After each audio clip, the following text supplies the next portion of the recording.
Hey, what's good, everybody? I want to welcome you back to another session here at Genetic Leadership where we are helping you to persevere every day. So let's get hyped. Today, I want to talk to you about a topic that a lot of new leaders they struggle with and have challenges with this, and that is the task of delegation. So if you're drowning in tasks or you're overwhelmed, and then you see a whole team that you have that is underutilized, then just stick around because today, hopefully, you'll get some tips that help you fix that.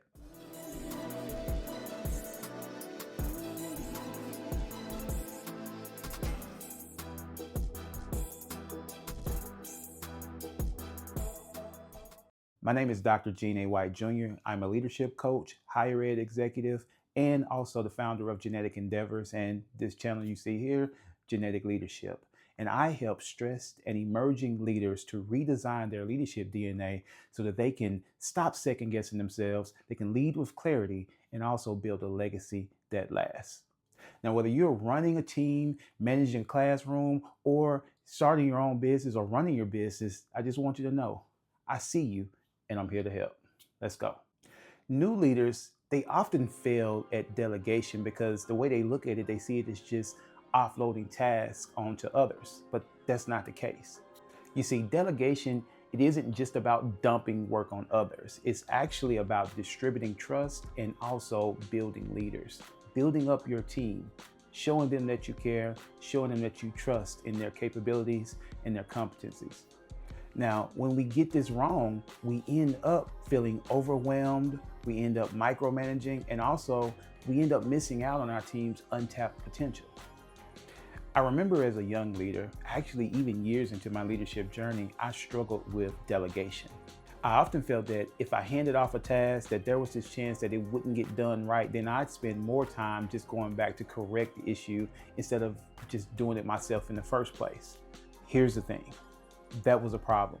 That was an issue because even though it might have been easier for me to just do it in the first place, that mindset caused me a lot of procrastination and then also frustration because I had to prioritize everything that I should have delegated off along with the things that I really did need to take care of myself as the leader of the department, division, or system.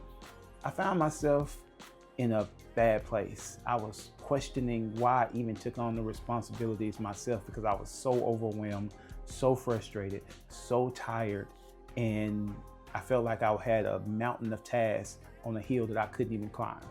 Now, it took me about 6 or 7 years to realize that effective delegation, it wasn't just about offloading work and tasks onto my team. It was actually about developing them and making them stronger leaders, making them and helping them to get better. Once I embraced that, everything changed for me and for my team. So let's break down the delegation ecosystem into 4 pillars. Number 1, clarity of self. Know what you can do and know what you can let go of.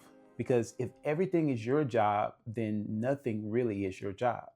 Number 2, operational integrity. Don't just hand off tasks, hand off outcomes with clear processes.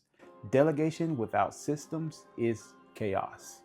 Now, I've really come to enjoy and lean on number 3, and that is relational intelligence.